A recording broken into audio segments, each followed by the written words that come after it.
Fala pessoal, boa tarde, tudo bem? Olha que honra, Dr. Pedro, né? Quem não conhece ele pessoalmente, então Dr. Pedro Doria, ginecologista, né? Integrante daquela equipe multidisciplinar que eu sempre falo com vocês, veio aqui me visitar no meu consultório.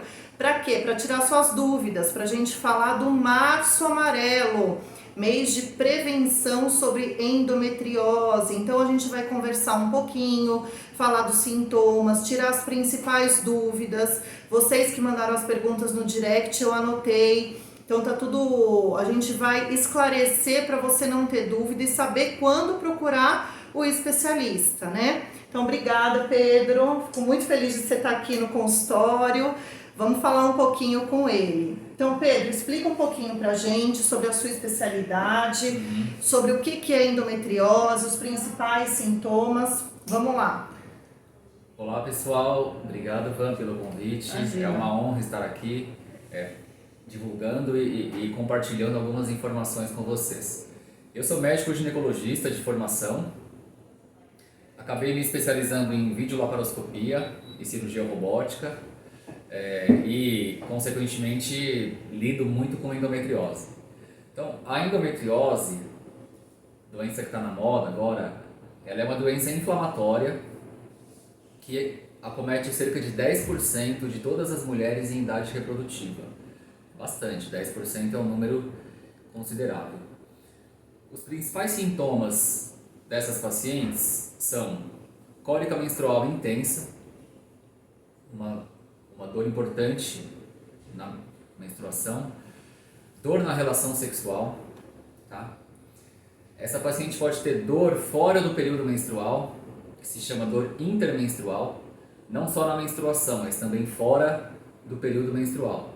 A gente está falando de dor pélvica, aquela dor abaixo do umbigo. Essa paciente também pode apresentar dor para evacuar, sangramento nas fezes, quando a endometriose acomete o intestino, e até dor para urinar, com hematúria, com sangue na urina, quando a endometriose compromete a bexiga. Então esses são os principais sintomas. Se você apresenta somente cólica menstrual, já é um indício, já é algo que nós devemos investigar, porque não é normal a mulher ter dor na hora de menstruar.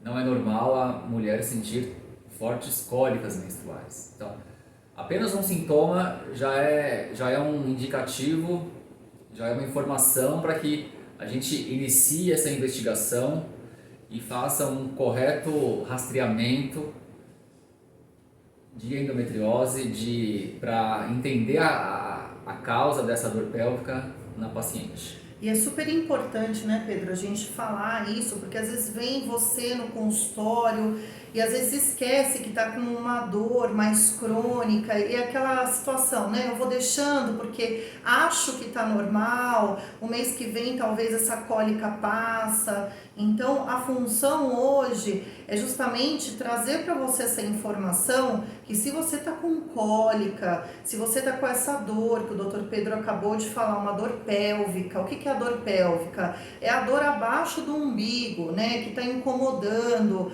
Pode ser um ardor simples para urinar, que você não está achando a causa, que não é uma infecção de urina. Se você está com um sangramento para evacuar, claro, tem N possibilidades, que aí cabe a mim, né, investigar e excluir outros diagnósticos. A gente sempre tem que pensar em endometriose. Então, se você está com dor, não fica deixando, né? Precisa de uma investigação correta, né, Pedro?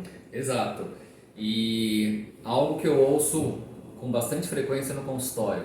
Ah, doutor, eu vim aqui porque eu já passei em vários médicos e eles me disseram que era normal ter dor no período menstrual, que era normal ter dor na relação, só que não é, tá? Não é normal, esses sintomas precisam ser investigados.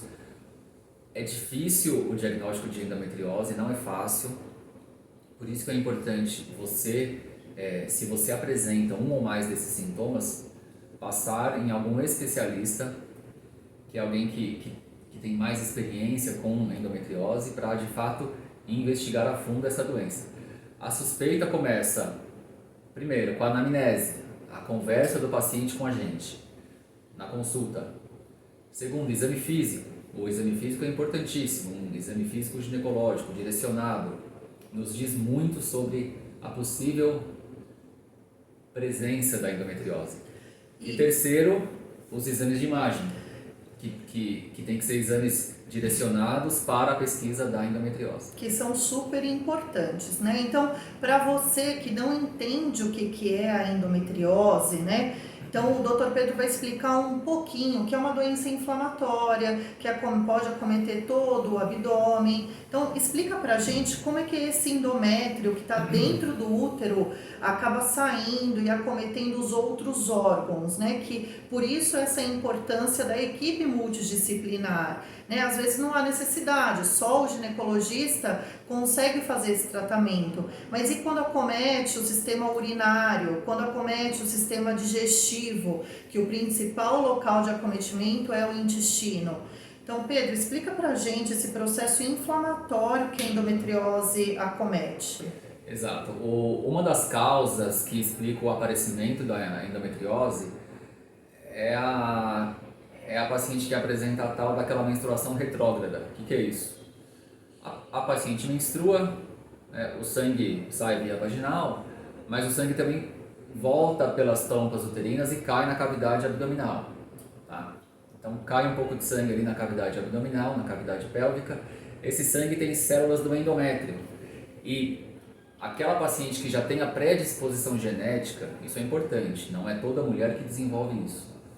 A mulher que tem alguma predisposição genética para a endometriose, essas células do endométrio, elas se fixam, elas grudam ali na pelve e começam a se multiplicar, a se desenvolver e causam uma questão inflamatória na pelve, causando dor nessa paciente. Então esse processo inflamatório se inicia por conta da fixação dessas células endometriais, elas se multiplicam, elas inflamam e a paciente sente dor. Então daí que vem a dor da paciente, né? É um processo inflamatório pélvico. Uma das teorias é essa que eu expliquei para vocês. E os sintomas se iniciam geralmente através desses principais que nós falamos. Muita cólica menstrual, dor na relação, dor fora do período menstrual, dor para eventualmente evacuar ou sangramento intestinal. A endometriose, teoricamente, ela pode afetar qualquer órgão do abdômen. Bexiga, intestino, o diafragma, que é o músculo da respiração que fica aqui em cima. É mais raro, mas acontece. É mais raro, né? mas acontece. O apêndice, né? O apêndice, que é o trato digestivo do intestino, o lugar mais comum de acometimento é o final dele, é o reto sigmoide que chama, é a porção final. Que fica do lado esquerdo, né? Bem perto da virilha ali. Então é uma dorzinha mais chata, às vezes tem a sensação de que você foi no banheiro, de evacuou, mas está incompleto, você fica com a sensação que sempre está com cocô ali para sair, isso daí a gente chama de tenesmo, que é uma vontade contínua de estar evacuando. Então na região do intestino, como o Dr. Pedro falou, acomete principalmente essa região do reto sigmoide, que fica na localização à esquerda, mas pode pegar o apêndice também. Isso. E se a paciente tem endometriose no intestino, ela possivelmente apresentará esses sintomas, dor para evacuar e eventualmente até sangramento nas fezes. Então essas queixas são super importantes para que nós pensemos em endometriose e façamos o exame físico suspeitando da doença, direcionando a investigação para isso. E vamos falar um pouquinho a respeito dos exames, né? Então, o exame de imagem, depois do exame físico, é super importante para a gente definir aonde o endométrio está acometendo no aparelho urinário, no aparelho digestivo e no aparelho ginecológico, tá? Então, quais são os principais exames que geralmente você pede na sua rotina do consultório? Então, a paciente passou com a gente, nós suspeitamos de endometriose, conversamos, examinamos, suspeitamos de endometriose. Vamos pedir exames para mapear a doença, para ver a extensão da doença na pelve e no abdômen. Os dois principais exames para rastreio, para mapeamento da doença, são a ressonância nuclear magnética de abdômen total e o ultrassom transvaginal com o preparo intestinal. Esses dois exames são os principais para nós vermos a extensão da doença, o mapeamento da doença. E aí, a partir disso, né, a gente programa o tratamento, né? Então, muitas dúvidas chegaram a respeito do tratamento. Então, a gente vai falar agora um pouquinho focado nisso. Tem algumas pacientes, né, que estão suspeitando desse diagnóstico e perguntaram se existe algum remédio, né, algum tratamento clínico para cura total, né? Então, eu achei importante, acho que é o que eu tive mais de dúvida no Instagram. Vamos esclarecer a respeito dessa medicação, o que a medicação faz, e aí depois a gente fala um pouco da cirurgia. Ok, quanto ao tratamento, existem basicamente dois tipos, né? O tratamento clínico ou o tratamento cirúrgico. O que é o tratamento clínico? É deixar essa paciente sem menstruar, entrar com alguma medicação, geralmente medicação hormonal, geralmente um anticoncepcional, para que a mulher fique sem menstruar, que ela fique em amenorreia, que é o termo técnico para isso. O tratamento clínico, ele estabiliza a doença. Ele não consegue remover a doença por completo. Isso é importante a gente frisar. Então, ele vai estabilizar a doença, ele estabiliza os sintomas e a paciente muitas vezes fica pouco sintomática, ela melhora da dor com o tratamento clínico. Por algum motivo, até por não haver indicação cirúrgica naquele momento, opta-se pelo tratamento clínico, que estabiliza a doença, estabiliza os sintomas, mas não remove a doença totalmente da paciente. Tratamento clínico. Quando há indicação de tratamento cirúrgico, existem as cirurgias que são feitas por videolaparoscopia ou por cirurgia robótica, onde nós retiramos as lesões, nós removemos as lesões com as técnicas de videolaparoscopia ou de cirurgia robótica para realizarmos o tratamento cirúrgico. Tá? O tratamento cirúrgico é uma excelente opção para a melhora de dor da paciente e para a remoção completa das lesões da paciente. Frisando aqui a importância da equipe multidisciplinar. Sim. Então, se essa paciente tem lesão no intestino, que nós já sabemos lá previamente através dos exames de imagem, se ela tem lesão de intestino, nós entramos na cirurgia com a equipe de cirurgia do aparelho digestivo. É uma equipe multidisciplinar, 2 ou mais equipes, atuando na mesma hora, na mesma cirurgia, para removermos a doença por completo. Isso é importante. Não faz sentido operarmos a paciente e deixarmos lesão no intestino, por exemplo. A remoção das lesões tem que ser por completo. Isso é super importante, né? Porque tanto a cirurgia de vídeo quanto a cirurgia robótica, a gente fala que são procedimentos minimamente invasivos, ou seja, com uma recuperação breve, com um breve retorno ao trabalho. E é claro, né, Pedro, que a cirurgia robótica, né, que nossa equipe aí é referência e é especialista nisso, traz uma melhora ainda mais para o paciente, né? Então fala um pouquinho das vantagens da cirurgia robótica em relação à da videolaparoscopia, frisando que a de vídeo resolve também o problema, mas a robótica tem um pouco das suas vantagens. Exato. A cirurgia robótica é uma videolaparoscopia, só que nós operamos através de uma plataforma robótica. Mas é uma videolaparoscopia, é uma cirurgia feita por câmera. Essa câmera é introduzida pelo abdômen através de punções pequenas, de 5 a 10 milímetros. Então a gente está falando de centímetros, incisões com menos de 1 centímetro. Nós fazemos as punções e operamos essa paciente. Então a cirurgia pode ser feita por videolaparoscopia e por cirurgia robótica. Vantagens da cirurgia robótica: nem toda endometriose pede uma indicação por cirurgia robótica. Hoje os estudos mostram que aquelas endometrioses mais graves, mais severas, se beneficiam sim pela cirurgia robótica. Aqueles quadros mais leves vão muito bem pela vídeo convencional e pela cirurgia robótica. Mas quando nós optamos pela cirurgia robótica, ela é uma cirurgia mais precisa, ela costuma sangrar um pouco menos, nós enxergamos mais lesão, porque a câmera é melhor, a imagem ela é mais nítida e mais precisa, consequentemente conseguimos remover mais lesões. Então ela tem algumas vantagens sobre a videolaparoscopia convencional. Além de menos dor no pós-operatório, isso no ponto de vista clínico a gente observa no dia a dia, e é importante frisar que existem sim benefícios, principalmente quando a endometriose é mais severa, é mais intensa, é mais grave. Aí a cirurgia robótica entra muito bem.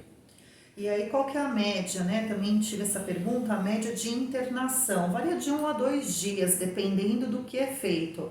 Por exemplo, se eu entro junto com o Dr. Pedro na cirurgia para fazer a retirada desse segmento do intestino, do reto sigmoide, então às vezes demanda de 2, 3 dias de internação hospitalar. Mas se só tiver que fazer uma raspagem no intestino, que a gente dá o nome de shaving, né, que é uma cirurgia menos agressiva em relação à parte intestinal, o paciente fica de 1 a 2 dias internado e vai muito bem, né? Isso.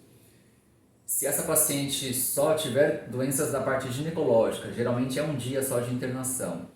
Mas se houver o comprometimento intestinal, onde a equipe da cirurgia do aparelho digestivo atua, existem várias técnicas para se tirar essas lesões, mas em média 2 a 3 dias, dependendo da técnica que for usar pela equipe da cirurgia. E aí volta a trabalhar em quanto tempo, mais ou menos? Uns 10 dias, 14 dias de retorno ao trabalho? Eu tenho um paciente que faz home office, ela chegou em casa e começa a trabalhar. Sim. É surpreendente. A gente fez muito isso na pandemia, né? A recuperação é bem rápida. Teve alta, chegou em casa, começou a trabalhar. Mas para sair de casa, dirigir, pegar algum transporte público, uma semana, de 1 a 2 semanas, de 7 a 10 dias, por aí. Dependendo muito do tipo de ressecção intestinal. De ressecção, exatamente. Acho que o que varia mais é se a gente fez a ressecção do intestino ou não, né? E também às vezes tem um apêndice, mas é mais simples.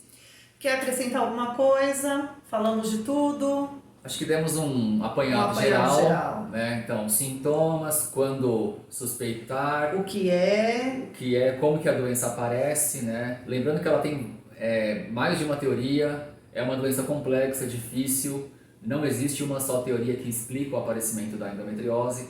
Essa que eu disse para vocês é uma das. É uma doença difícil, concordo plenamente. Por isso a importância de se passar com um especialista para investigar, para rastrear e tendo o diagnóstico, tratar. Tratamento clínico ou cirúrgico, cada um com as suas indicações. E lembrando sempre da questão que a cirurgia deve ser por videolaparoscopia ou, dependendo do caso, a cirurgia robótica que nós fazemos nos hospitais. Então é isso, pessoal. Tô aqui com o Dr. Pedro, né? Meu amigo, meu parceiro, que faz parte dessa equipe multidisciplinar que consegue ajudar vocês. Então, se vocês têm algum desses sintomas, preste atenção, olhe para o seu corpo, agenda uma consulta com o especialista, o que você não pode achar que está tudo bem e deixar passar. Quanto mais tempo passa, mais endometriose cria na região abdominal, mais dor vai ficando e cada vez os sintomas vão se agravando mais, certo? Certo, Van, muito obrigado pelo convite, foi uma honra bater esse papo aqui com você, esclarecendo dúvidas e informando vocês. Então tá jóia, gente, vou deixar o vídeo gravado no feed, se vocês tiverem dúvidas, deixa lá, e o contato do Dr. Pedro Doria também vai estar lá no feed, tá bom? Beijo! Obrigado!